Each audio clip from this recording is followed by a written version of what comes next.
academic excellence and the inauguration of our 19th president, Ellen M. Granberg. Please join me in welcoming Provost and Executive Vice President for Academic Affairs, Christopher Allen Bracey.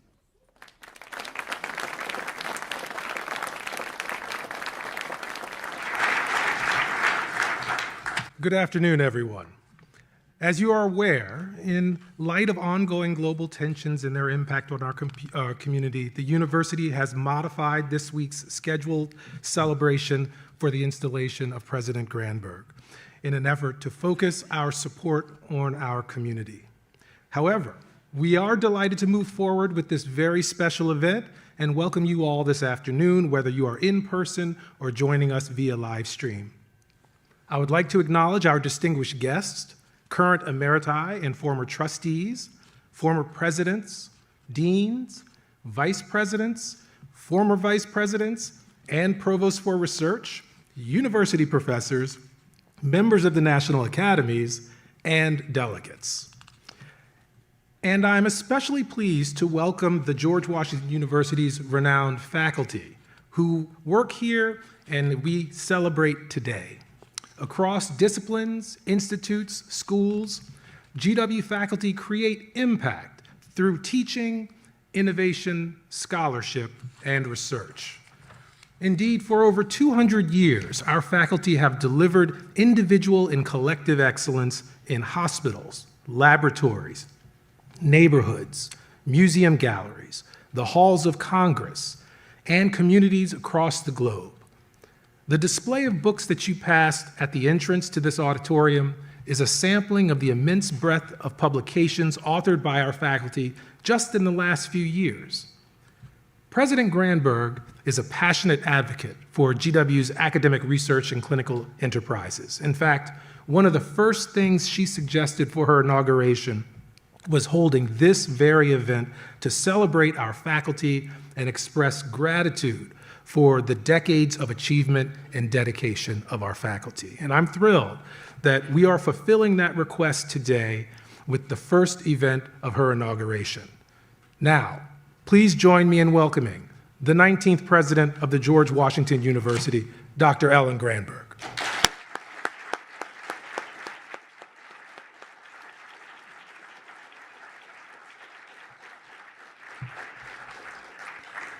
Well, hello everyone and good afternoon. And thank you all so much for taking time out of your very busy schedules to be here. As the provost mentioned, I wanted an acknowledgement of our incredible faculty to be a cornerstone of this inauguration celebration.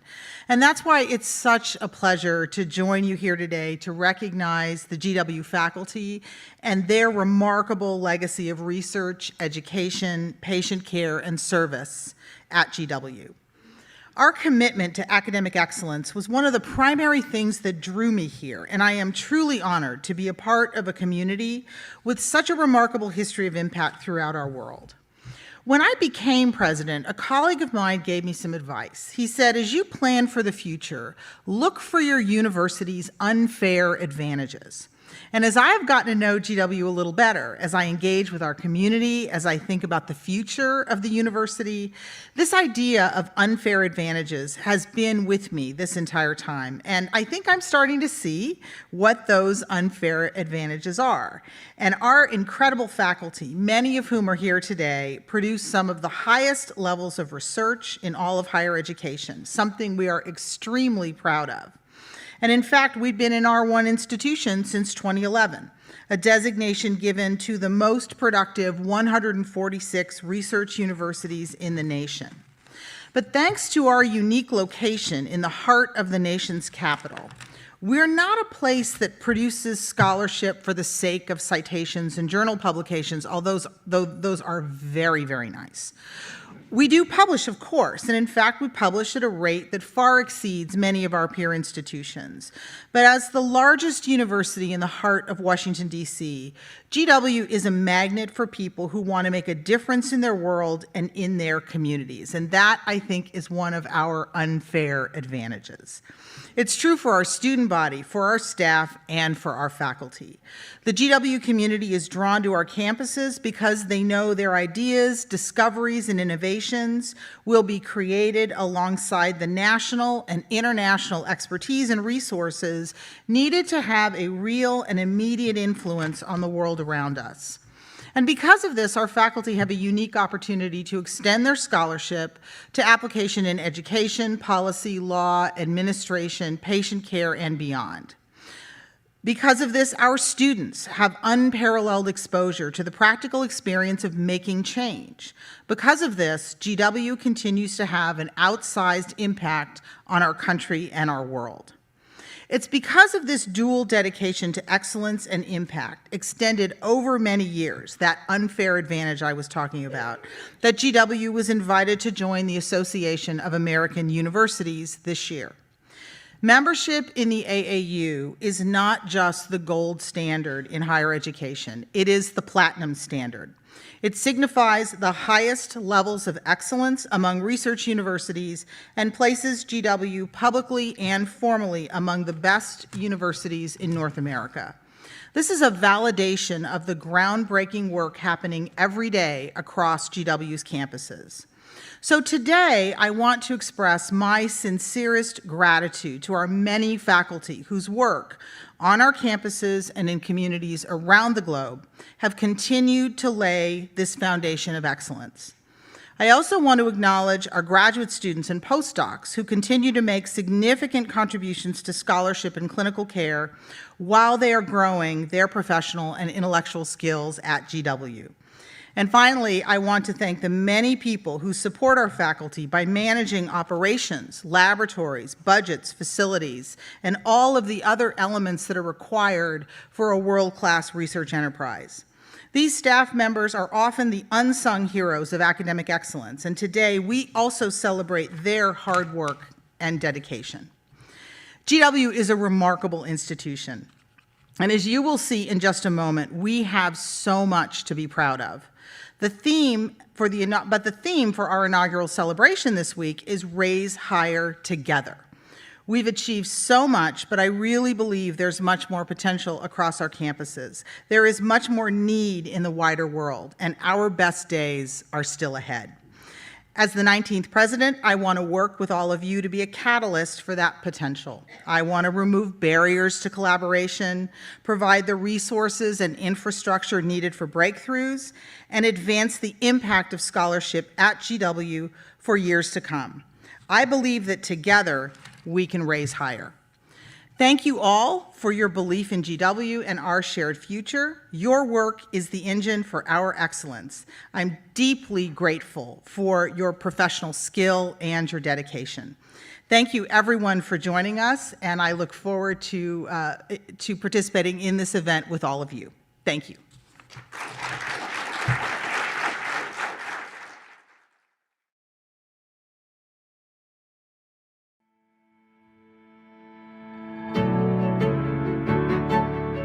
The George Washington University is a community of scholars and changemakers whose core ambitions to create knowledge that matters and to train the next generation of leaders has driven our university for 200 years.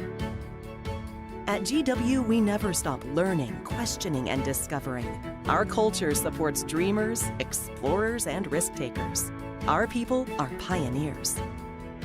GW faculty are recognized leaders in their fields across a stunning breadth of disciplines. Their highly cited work is published in top journals, earns prizes, and the enduring respect of their peers. They are dedicated educators, many of whom bring broad, practical, real-world experience directly into our classrooms. Our talented students arrive at GW from nearly every continent with a drive to change the world. And they, along with our postdoctoral researchers, contribute to groundbreaking discoveries as they forge their own futures. Our dedicated staff committed to GW's mission fuel the operation of our academic, research, and clinical enterprises. GW's work spans the globe, and our expertise shapes important conversations. But more than anything, GW is ambitious, and we are known for our relentless pursuit of impact. And the world is noticing. In 2023, the Association of American Universities invited GW to join AAU's coalition of the nation's leading research universities. A distinction every great university seeks, and a significant recognition of GW's excellence in research, teaching, and innovation. GW is a launching pad, a location in the nation's capital without parallel and with unlimited opportunity. Where GW has a seat at the table, informing decision makers and the laws and policies that shape society and our future. Where our international affairs experts contribute to the public debate on global issues, teaching and conducting research steps away from international and non-governmental organizations. Where we are a go-to resource for executive education and professional development for emerging leaders in government and business. Since our founding, GW scholars and students have worked and innovated alongside world-class institutions, influential organizations, and federal agencies. At GW, our scholars forge history in real time. Excavating sunken slave ships on the ocean floor or ancient wine cellars in the Near East to reveal the forgotten narratives of our past. Closely observing cosmic phenomena in deep space to untangle the mysteries of the universe. Our scholars are advancing technological innovations and strengthening the STEM workforce to keep America globally competitive. Our schools and museums partner with the nation's most prestigious art institutions to facilitate immersive learning, thought-provoking works of art, and interdisciplinary research. At GW, we support a dynamic, open environment of inquiry and nurture that first spark of an idea. Bold, new creative endeavors to express ourselves, challenge systems, and explore our humanity. We share our ideas, questions, and theories, publishing scholarship at an aggressive pace. And we adapt and develop those ideas and inventions into viable ventures and technologies ready for the real world. Moreover, we teach the next generation to seek the spark of innovation in themselves and to nurture it. We learn from our local communities, exploring the ways that research and action can advance equity. We see proof of excellence in our alumni. They are bold leaders on the international stage, and they are quiet servants in the neighborhoods where they live and work. Their impact is their legacy, and ours as well.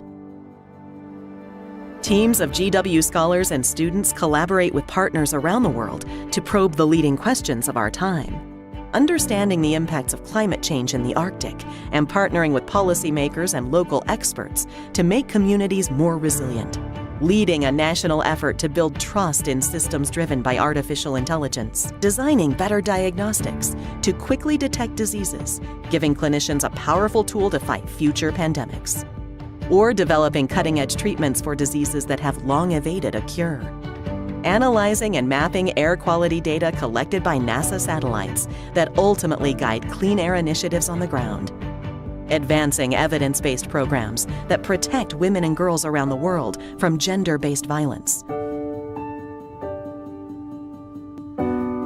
And racing to battle a global pandemic by answering the call to develop life-saving vaccines. These and other groundbreaking efforts are made possible by support from federal agencies, generous donors, and private foundations that believe in our ability to solve complex problems.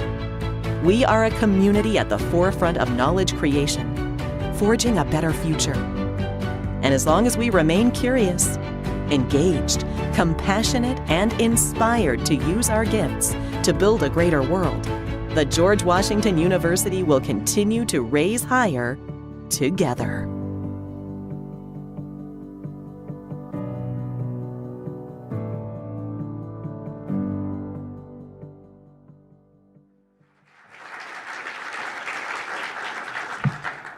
So our success is made possible by impressive and renowned faculty expertise and strong leadership within the research enterprise.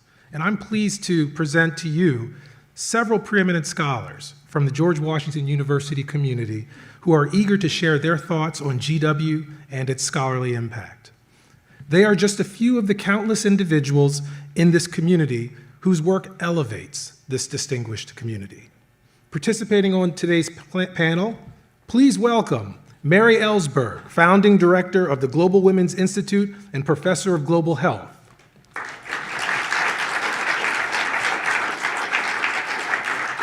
Alexa Alice Joubin, founding co-director of the Digital Humanities Institute and professor of English, Women's Gender and Sexuality Studies, Theater, International Affairs, and East Asian Languages and Literature. Chet Sherwood, director of the National Chimpanzee Brain Resource and professor of anthropology. Ekundayo Shittu, chair and associate professor of engineering management and systems engineering department. And our moderator for today's discussion, Pamela Norris, vice provost of research and professor of mechanical and aerospace engineering.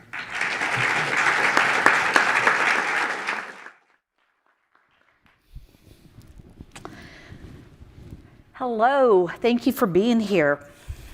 It's a pleasure to welcome those of you in the room this afternoon, and we're glad those of you are joining us on live stream as well. Thank you, President Granberg, for offering us this opportunity to celebrate academic excellence as part of the inauguration events. I want to thank our panelists. Each of you represent excellence in many ways, be that your scholarship, your impact on the scholarly community at GW, your advancement of our students, and for your impact on the world. Many of you in the room today have chosen your work because you're driven to address complex challenges, those that are facing our world. This event is both a celebration of that commitment and an acknowledgement of how imperative it is that rigorous scholarship flourish, especially among times of global strife. Our hope today is to highlight some of the innovative work happening at GW and to have a discussion of what factors have contributed to academic excellence at our university. As a VPR, I'm always looking for ways to make GW scholarship and its impact more visible, and I'm delighted to be having this conversation. So let's begin by getting a sense for our audience. How many people here, if you could show by a show of hands, are engaged in or support research in the arts, humanities, and social sciences? All right. How about those engaged in a STEM field? Okay, how about medicine and public health? All right, and business, law, international affairs. And I hope this is the biggest category. How many of you say you work across disciplines and across colleges at GW? Excellent. That was a lot of shows of hands there. There you go. So let's begin by learning a little bit about our panelists. I'd like to ask each of you to just give us a brief sense of your work. Mary, if you'll get us started. Sure. Well, thank you very much for having me today. It's really a great honor. My path to academia was pretty non-traditional. Right after college, I spent the next 20 years living in Nicaragua, working in community health programs, and also as a women's rights activist. And I sort of stumbled onto research and epidemiology because in the mid-90s, the women's movement was trying to get a law passed on domestic violence, which at the time nobody really thought was a very big issue. Nobody was talking about it internationally or locally, and we were told that we needed hard numbers, we needed evidence to show that it was a real problem before politicians would take it seriously. And I thought, evidence, that sounds interesting. And I ended up going to graduate school in Sweden, and I did the first, as my doctoral research, the first prevalence study on domestic violence in Nicaragua, where we found out that 50% of all the women we interviewed had been physically or sexually abused by a partner in their lives. And used really skillfully by the women's movement, all this information, it created just a huge groundswell of support for the law, and we got the law passed. So that was sort of the beginning for me. In the last 30 years, I've really spent working in the same field of trying to understand both the causes and drivers of violence against women and gender inequality, but also trying to understand what we can do to end it. The last piece is that 10 years ago, I had the incredible fortune of being selected as the founding director of the Global Women's Institute at George Washington, which was the vision of then President Stephen Knapp, and really lovely to see you here. We owe so much to your vision. And over the last 10 years, we've gone from being basically 2 people, myself and an assistant, to a staff of 15, over 50 affiliated faculty, and we see ourselves now as one of the preeminent centers in the study of violence and gender inequality. Excellent. Thank you, Mary. Alexa. So my work analyzes the power of embodied words and stories. I believe that great stories are strangers at home. They give you something, they make the quotidian strange, but you can still recognize it because these great stories come back to us in a new language, but it is somehow recognizable. So I put this particularly in the context of the study of race and gender, with a strong focus on film and theater and performance culture globally. And when I got to GW, I realized GW is really uniquely poised to encourage innovation in civil society.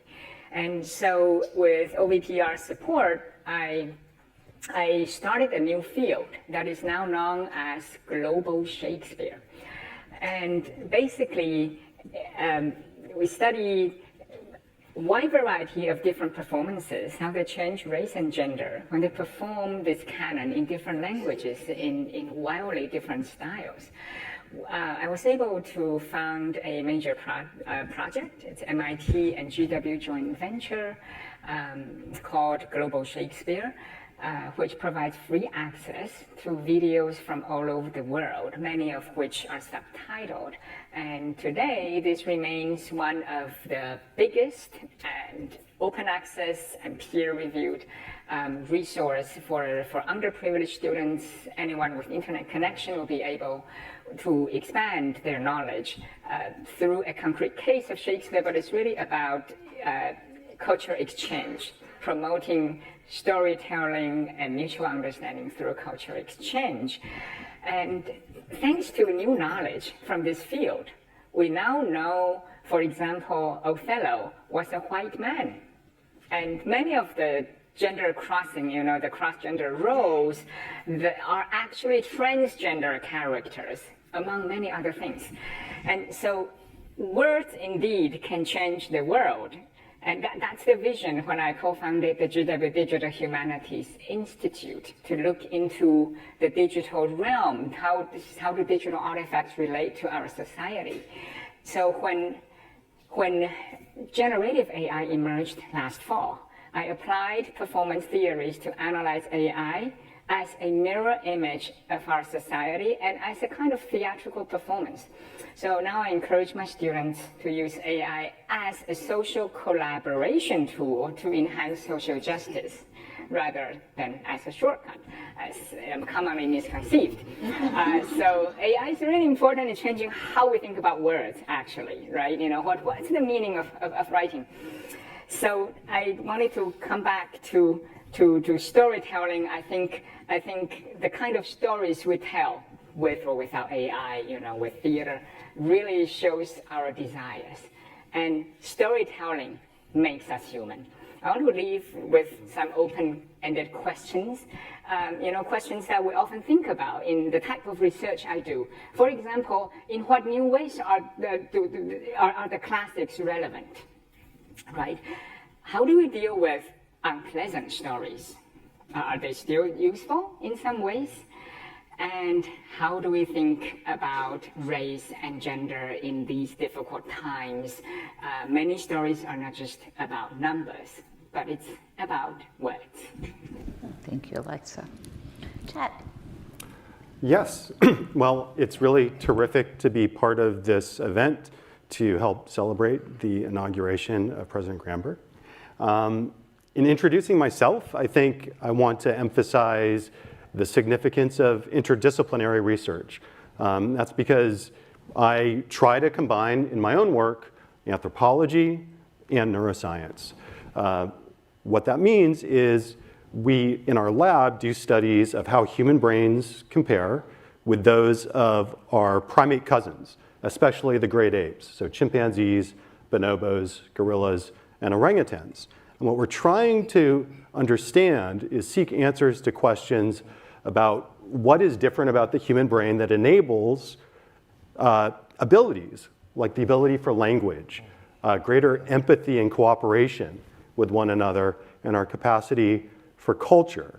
So we're trying to ask questions about what is it in the human brain that is so plastic and open to behavioral flexibility that enables learning, so that culminates in achievements like the International Space Station and the game of baseball.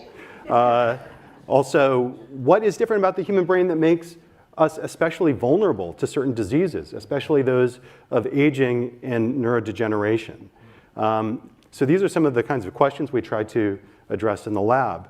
I wasn't always headed for a career in science. And in fact, in my early days in college in New York City, I was much more interested in music and literature.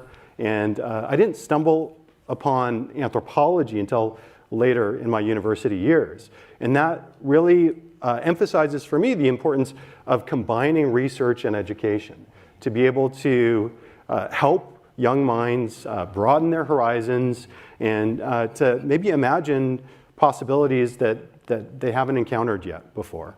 And so that's something that I try and do in both my research and in my teaching, is to bring that sort of inspiration to students as well.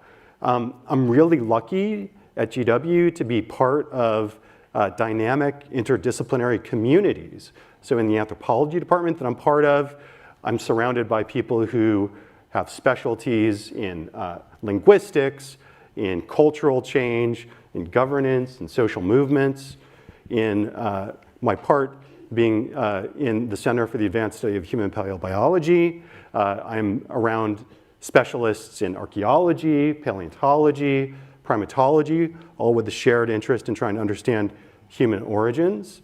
And in the Mind-Brain Institute at GW, I'm part of the broader neuroscience community.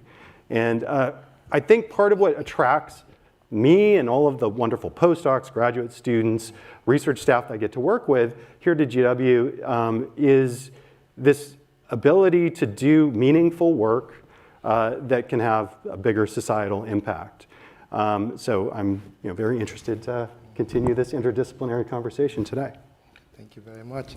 Thank you very much to the organizers of this event for finding me worthy to be here. I'm super excited to be here. So my area of research is I look at global climate change. When you look at climate change, it's actually a very classic example of what we call the tragedy of the commons.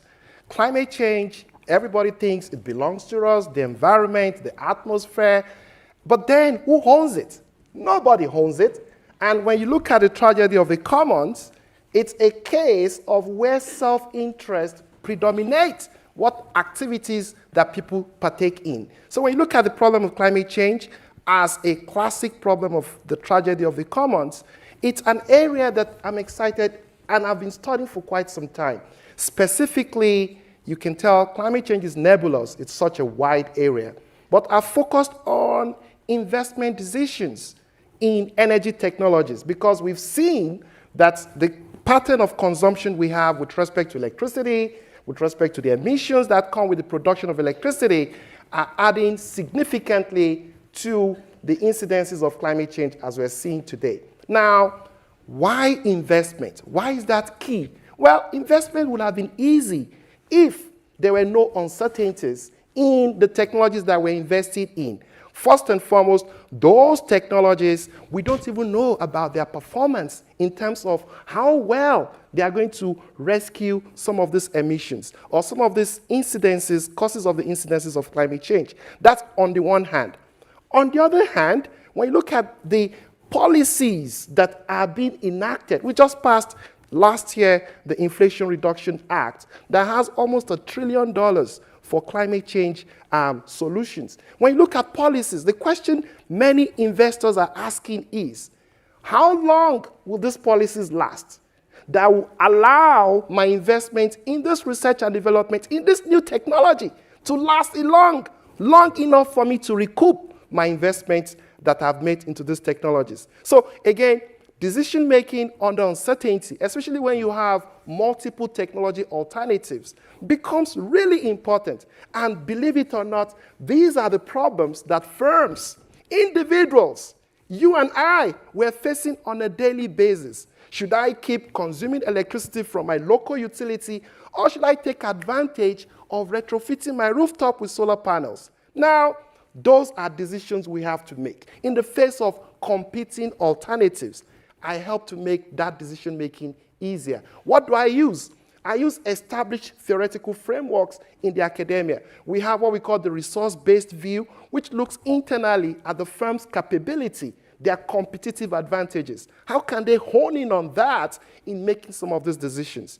I look at the use of transaction cost economics. Firms do not exist in isolation. They exist in the marketplace. How do they compete? How do they transact in a way that minimizes the cost of those transactions, in a way that brings the bottom line home? Believe it or not, ladies and gentlemen, the climate change problem is real, and it is an economic issue. For as long as we are trying to address this issue, we should also make sure that we're making the economics work. If it doesn't work, nobody's going to do it. Now, one area of my research as well, when I bring it home to the local, consumer level, is we're looking at low and middle income families. We're asking the question, how do we advance these clean technologies to these families as well? When you talk about solar panels, the only areas where you find solar panels are areas for the rich, those who have their own rooftops. But guess what? A majority of the population actually live in multifamily complexes. How do we develop community solar projects such that these families can also take advantage of this technology? These are the pressing issues. And again, like I said earlier, there are issues that are difficult to address because of the uncertainties that border around the decisions that are to be made. If you allow me, I won't keep quiet, so let me keep quiet at this point.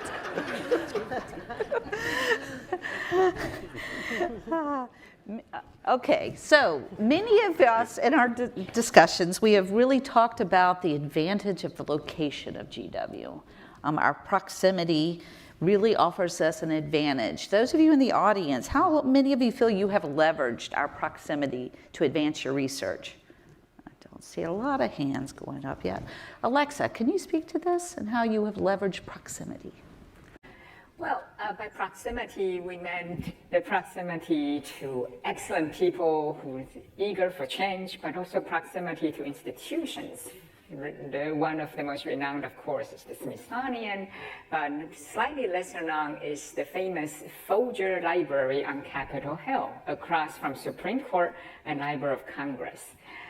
It is partly a history of the founding of the early Americas in what we now call the thinking of the empire, right? An empire always needs books, maybe if it's counterintuitive, but you can see Library of Congress is actually one of the very top resources in the world. And that next to the Supreme Court, and Mr. Folger decided to build his library dedicated to Shakespeare, but also Renaissance culture right there. Today it has a lively theater as well, which performs Shakespeare's works but also mixed with contemporary new plays. And this is an incredible resource. The first folio containing a majority of Shakespeare's works, published shortly after his death. Each folio is unique, and the Folger Library has the largest number of these folios in the world, far more than, say, Stratford-upon-Avon, his birthplace, or England. And so scholars around the world, they tend to come here as the epicenter of not only Shakespeare studies, but pre-modern cultural studies. So I've had in my various capacities, had various collaborations with this institution, brought my students there, not to mention taking advantage of the theatrical enterprise, not far from the Folger. Of course, it's also the capital, where I had the good fortune of doing a congressional testimony to talk about the importance of the humanities in an era of globalization, where I shared my thoughts and experiences in not just teaching stories, but creating stories, allowing students to have their stories, right? If stories are strangers at home, like I said, but without our own stories, we would not have a home. Right, you would not have a place where you can call home intellectually, emotionally, and so it's very important. It's not really about fiction has the power to ignite imagination, and I was really pleased to be able to advocate on behalf of not only GW but the importance of humanistic disciplines and interpretive social sciences to urge the Congress to continue to set aside resources to support these very important endeavors, to truly have a deep and balanced and understanding of the world beyond numbers. A lot of times policy making perhaps got distracted into a numbers game, right? And you would lose sight of the true humanity behind it, the full story. So quantitative and qualitative. I believe quantitative and qualitative disciplines really have to come together.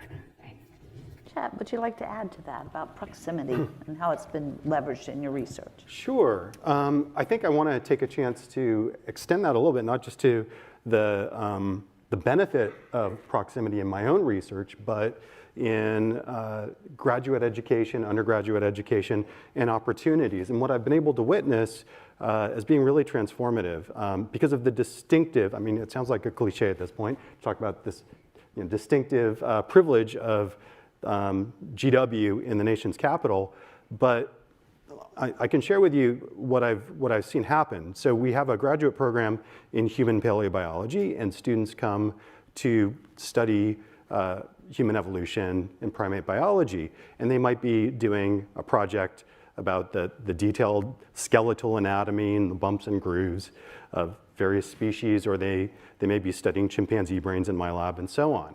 But because of GW's location, its very close connections with the Smithsonian National Museum of Natural History, and opportunities to get involved with policy and educational outreach, we see our students becoming more and more interested in that sort of engagement. So a student who might come in to study bones, by the time they've completed their program at GW, we've seen them go on to all sorts of amazing new paths in their careers. So we have graduates from the human paleobiology program who are in the Department of Energy, who are at the EPA, who are working at the White House in the Office of Science and Technology Policy. And so I think that that's the kind of thing that happens here that I wouldn't imagine really happening elsewhere. And it's really wonderful to see. Excellent. So we know universities have an advantage of being a convener of communities, and certainly we have lots of convenings at GW. When we do that, we offer people a seat at the table. We offer access to people. We can also exclude people when we do that. Mary, can you talk about this with your research and what that means to you? Absolutely. I completely concur with what others have said about, and what was said in the video earlier, that we get a seat at the table by being so close. Of course, we are able to input into the White House Commission on Gender Equality. We've been able to support the recent National Action Plan on Gender-Based Violence, but it also does allow us to bring others to the table, and that's something that we've tried to do through our research and our practice. Many of you were here. I recognize you from our 10th anniversary celebration, which was just a few months ago, and you'll remember that we had 33 ex-prisoners, Nicaraguan women who had been imprisoned for their political beliefs and activism, some of them for over 2 years in solitary confinement. And just by coincidence, they had been released about a month before our 10th anniversary, and we'd been very involved in the campaign to release them. We were able to invite them to our 10th anniversary, use that as an opportunity to uplift the story of women human rights defenders around Latin America. And the result was probably here, people got to learn a little bit more about Nicaragua, and that was important. But I can assure you that in the Nicaraguan diaspora around the world, the thousands of people who are now in exile and in Nicaragua itself, it made a big difference to see that these women who had been completely silenced and nobody knew about them for years were here in Washington, D.C. being honored, and it got an incredible amount of publicity, and it was so meaningful to those women, to their families, and to the entire human rights movement. So I think those are very unique opportunities that we get also by being in this space. Io, what might you add? I'll precede my response to this particular question by what the Dean of the School of Engineering, who actually is in the room, came in with when he started on the job. He said, engineering and ellipsis. Ellipsis, 3 dots, meaning fill up the space. After a year or two, some people said, why should it be started by engineering and? Why can't it be anything else and engineering? He said, you know what? Make it the 3 ellipses and engineering. And today, we're talking about engineering and public policy, engineering and nursing, engineering and homelessness. I'm sure you'll be wondering, what has engineering got to do with homelessness? I'm going to give a shout out to 2 of my colleagues at this point, Dr. Tiffany Sikorsky in the School of Education and Dr. Erica Wortham. We sat together to write a proposal to the NSF to fund a way by which we can increase the engagement of engineering students in their discipline, in their studies. And what did we do? We came up with the idea of social innovation. Social innovation for engineering students. And the NSF loved it. They said, yes. Now, where am I going with this story? We started the project. We created 2 courses. One was the theory of social innovation. If you follow Stanford regularly, they have a publication they actually call Social Innovation. It's a monthly publication or maybe quarterly publication. We used that publication, articles in that publication, as the theoretical framework for social innovation in the first segment of the class. Then the students come back a year later to actually implement a real service learning opportunity. And the last one they executed was looking at the problem of homelessness in the society. If you look around our community here, you're going to see pockets of this, self-made shelters coming up in different places. And we said, how can we use our engineering knowledge to address this societal challenge? So we brought in students from computer science, mechanical and aerospace engineering, systems engineering, and to a large extent, this group of students came together and we extended a hand of fellowship to non-traditional players in the academic sector. We're talking about going to Charlie's Place, talking to people there. How did you end up here? What are the conditions that drove you to this situation? Because the misconception many people had, or at least people even today have, is, homelessness was due to maybe some addiction or some dereliction or what have you. But we realized that many of those that go to this place for their breakfast, lunch and dinner in some cases, are actually people of strong acumen, mental stability. And it's just a transitioning period for some of them. So we started looking inwards. What can we do? Can we develop showering stations across the DC metropolis? Can we use our optimization modeling skills to identify where those showering stations will be? And we had speakers come from these shelters, come to speak to the students in the class. I can go on and on about the value of location. It is invaluable. The English language is an interesting language. When something is of immense value, we say it is invaluable. And I can tell you, as someone who was initially resident in New Orleans, I came from Tulane University to DC, And I see the immense opportunities that this location offers. Last week, I was in Doha on behalf of the National Academies of Sciences, Engineering, and Medicine on one of their Frontier series. We had 44 Americans that were invited, all made it to Doha in this symposium. Why am I telling this story? We projected the image of GW, and many people reached. The number of cards I came back with outpasses the number I went out with. The point I'm trying to make is we have a significant opportunity here. And I'm so excited to hear across the panel that we're actually taking advantage of those opportunities. Again, if you allow me, lots of stories, but I'll stop with that. So I'm going to build on what you were saying, Dayo. You talked about the importance of really pushing limits and taking risk, because we know that's where innovation occurs. How many of you in the audience would say that you feel supported in taking risk in your work at GW? Hard to see up here, but I see not as many hands as I would want this time. We're going to work on that. So Chet, can you talk about how your research has benefited from risk-taking? Maybe even what evolutionary biology tells us about risk-taking. I think that in my own research, what I've been able to do to mitigate risk in attempting innovative approaches has really depended on collaboration, team building, acknowledging what I can do, and then where we can bring in others, trainees, collaborators from elsewhere, building international networks and so on, to be able to do more than we would ever be able to do on our own. That's an incredibly important piece, I think, of handling risk and research. Another really important piece is to have a solid foundation of research infrastructure where you're working. And so for me, what that means is I'm very dependent on core facilities at GW. In particular, the Nanofabrication and Imaging Center and the GW Genomics Core Facility.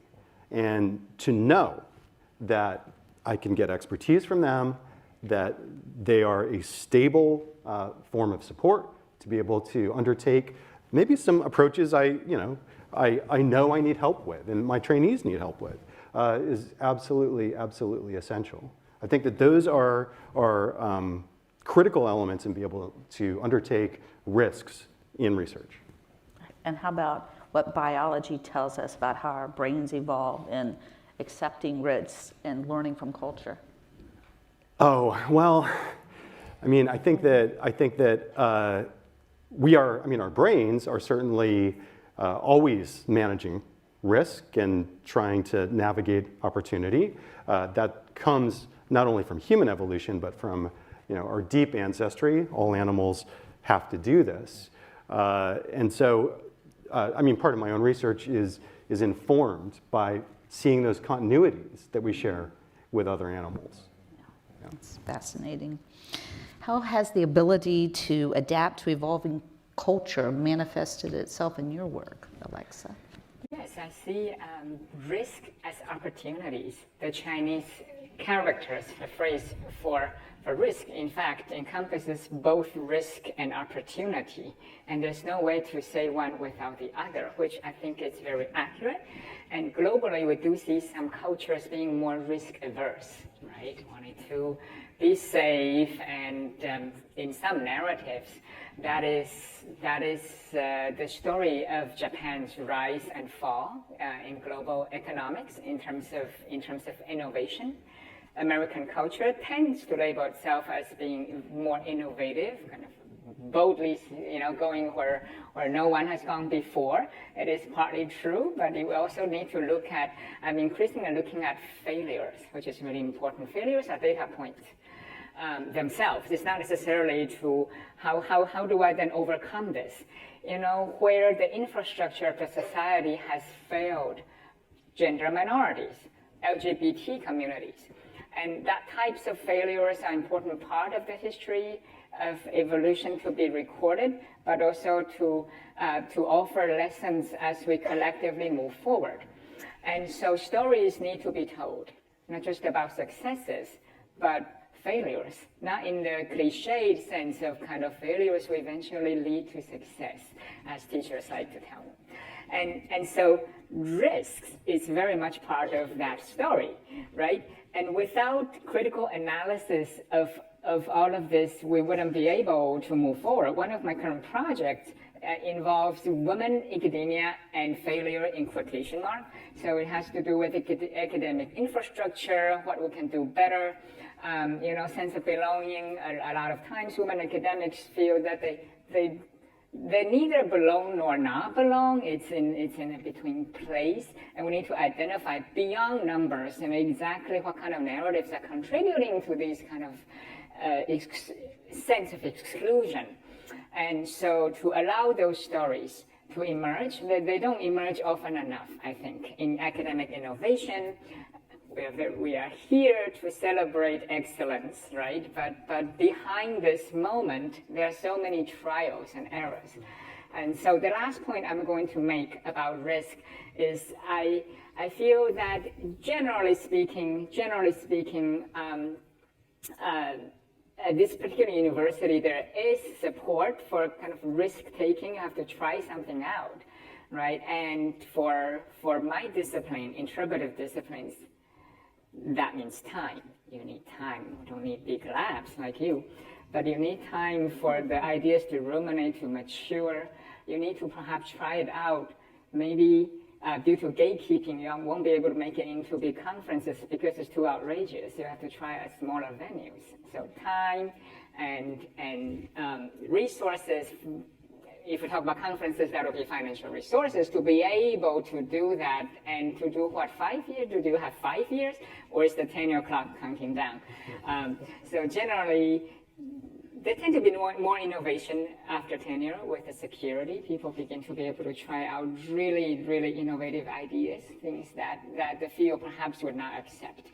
I also want to mention failures and risks. It's very time-bound, right? In a particular time period or culture, they would say that idea would never fly. That doesn't. But another culture, another time, they say, "Oh my God, that is innovative. Let's go to the moon." So that's very culturally, historically specific. What is labeled as risk or failure? So we've had many discussions already, and you've highlighted this, some of you, about the importance of interdisciplinary work and how it has shaped your own research. I want to know what has made it possible for you to reach across disciplines at GW, what's influenced your work, and maybe what we need to do better to encourage doing that more. Would you like to start, Mary? Sure. When I first came to GW 10 years ago, I came from the nonprofit world where you tend to be, the expertise in a specific organization, whether it be research on women or on appropriate health, it tends to be fairly narrow, and you don't have these opportunities to look for, kind of wild connections and creativity. And the first week I found here, like an example of the amazing breadth and depth of expertise that we have here that makes it possible. I don't know if he's here today, but we were very interested in looking at violence against women and poverty and how women's economic empowerment might be connected to reducing violence.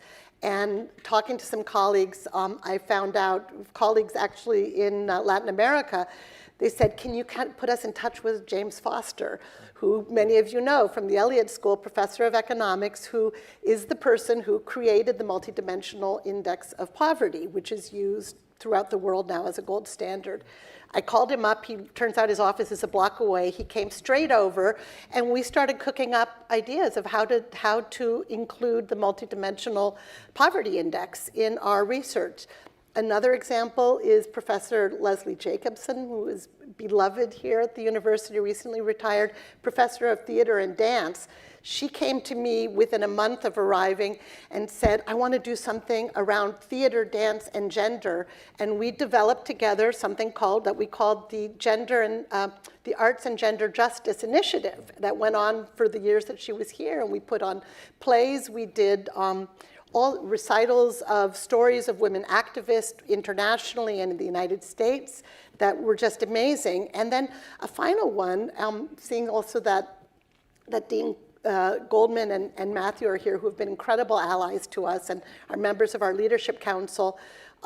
Professor Rosa Celorio, who is an expert in gender and human rights in law in Latin America, has been such a great ally to us that we have actually together presented a case before the Inter-American Human Rights Court that won against the government of Bolivia for their mistreatment of sexual abuse victims. So it's this kind of ability to do research and action and new issues that I had never thought of before, and really came out of the enthusiasm of the faculty here. And just to say, I said before, we have 50 affiliated faculty from every single one of the schools of the university, and each one of them comes with some amazing, interesting kind of connection to our work.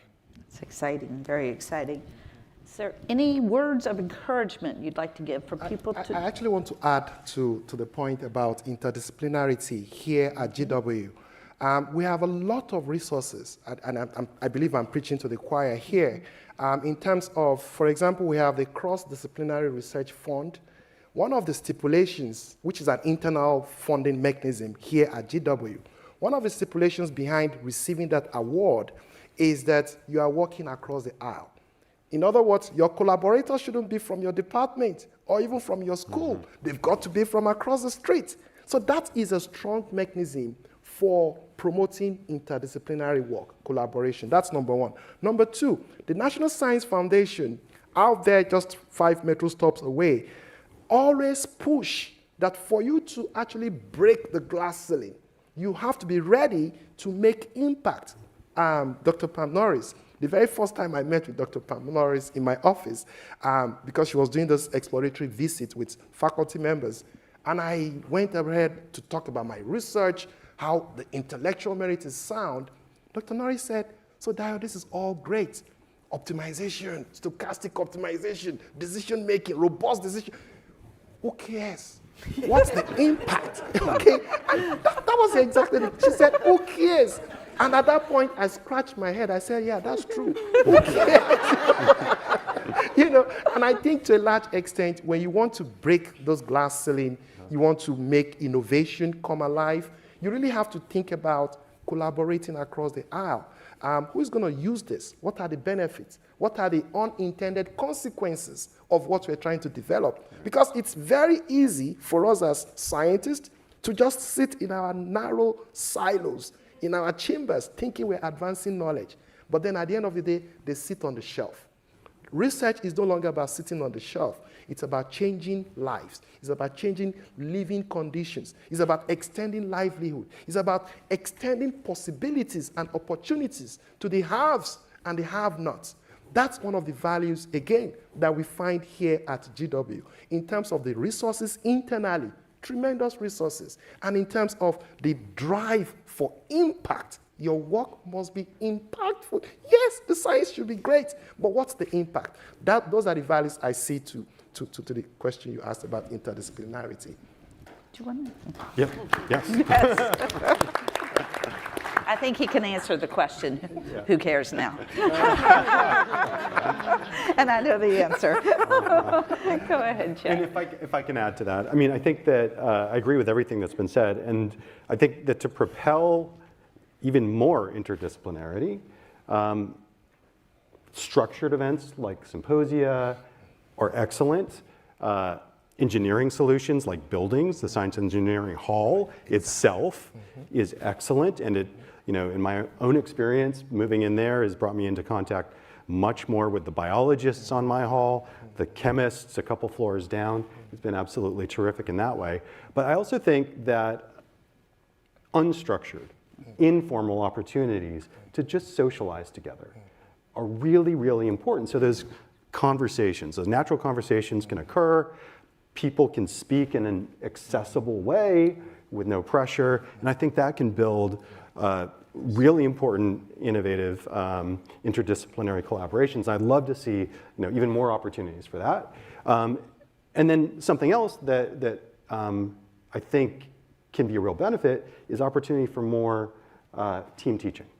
And I know that there are some barriers to that, which I would love to see those fall away so that more team teaching can occur, which I think will also promote more interdisciplinarity. I concur. I think in each corner we have, all our strange conventions and rules, and that make this kind of not just cross the aisle, cross school, nearly impossible, because each school has different rules. And so that's one of them. I was thinking of University of Oxford and Cambridge. They have the famous high table. They have colleges not organized by disciplines, as you know, but rather in each college they will have faculty representing different disciplines, and so naturally it creates kind of a community where people mingle over lunch and dinner, but also in the yards as you kind of stroll around. I find that this panel itself is so innovative, finally allowing us to have this dialogue. I was listening to all your insights and thinking a lot about one thing that interdisciplinarity brings actually is just contrarian, different ways to think about the same topic. Globalization, for example, generally shunned by humanists, by social scientists. It is something that hear globalization, that hear colonialism, right? And economists sometimes do celebrate globalization. It's completely opposite. It's not something that's by default negative. And people understand localization differently. Race, for example, for the medical profession, sometimes it does matter in terms of DNA sequencing and predictive medicine, versus when we talk about racism as a social phenomenon. That's very different, right? Where people want to wish the division away, kind of there shouldn't be racial divisions anymore, but sometimes it is important.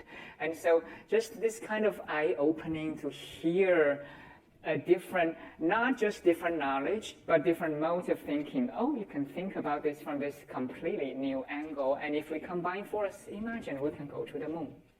But we wouldn't be able to do that with just one discipline or two.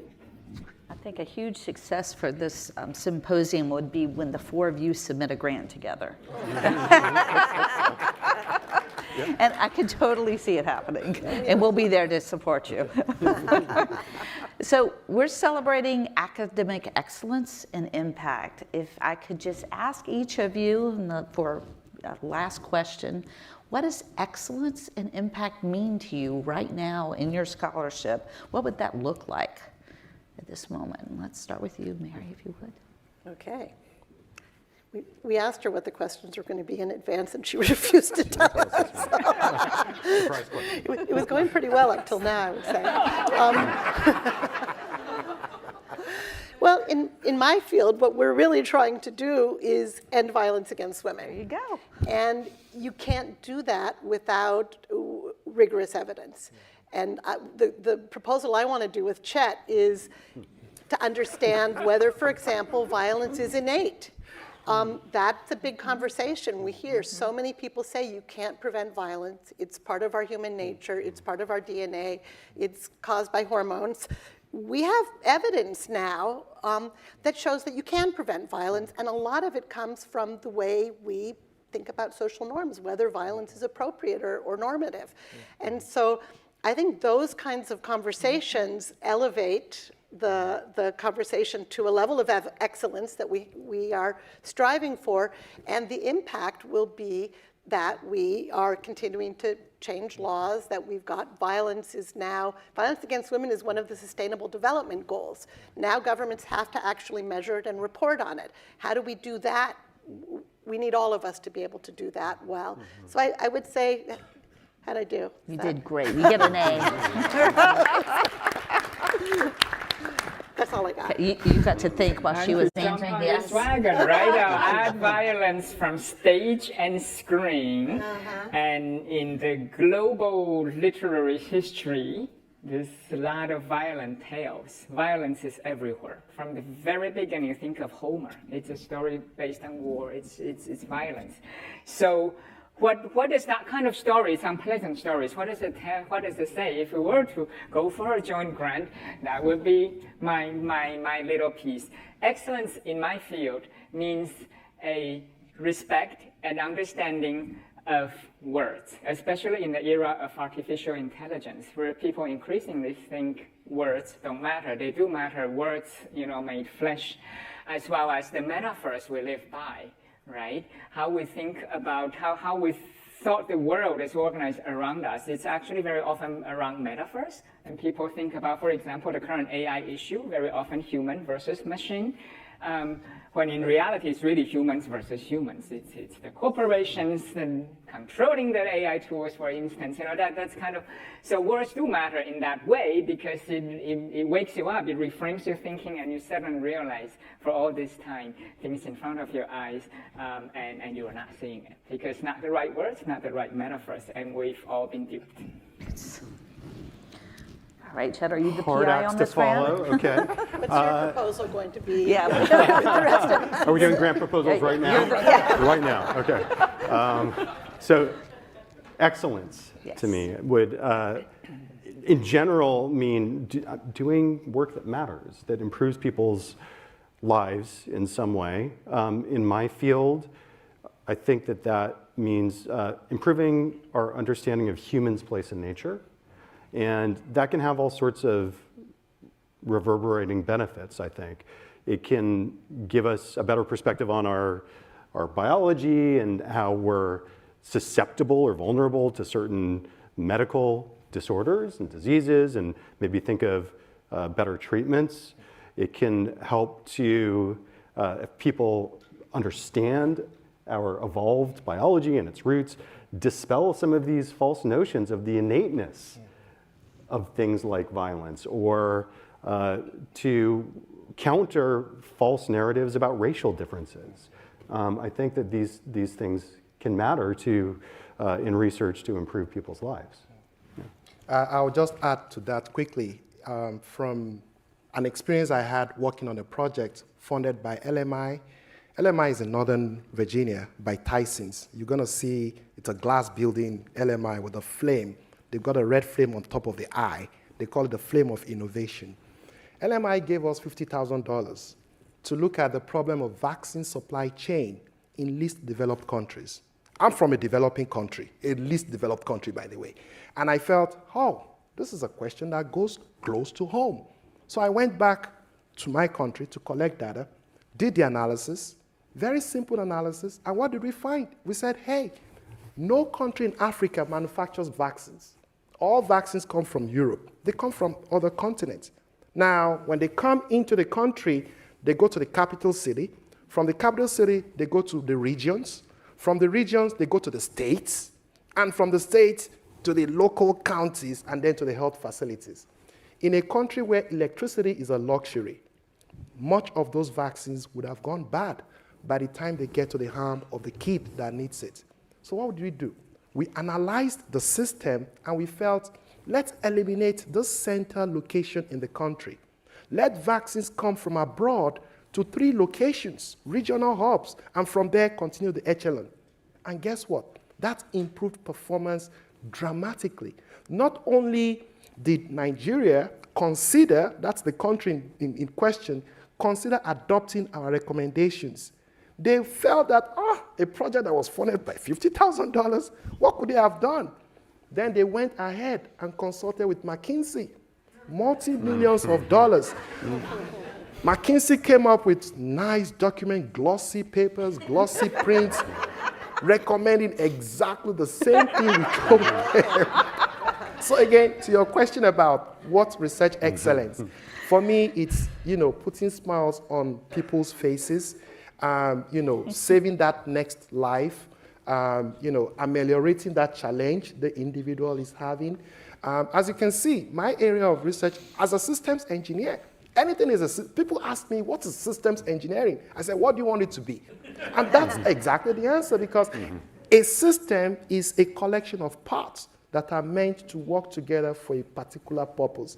And if we're talking about systems engineering, then we need all these pieces to come together to address the challenges. And for me, excellence is knowing that, by the way, if you're also talking about academic excellence, we published that work in Health Affairs. That's my first and last publication in that journal, the foremost journal for health policy in the United States.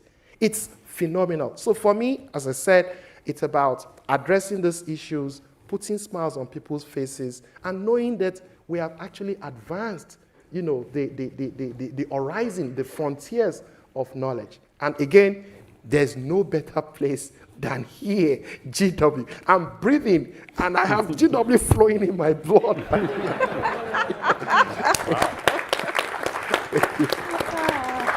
I want to thank you all for that really exciting conversation and for the proposal prep. That was a very engaging conversation. I think we can all see the value of talking across disciplines.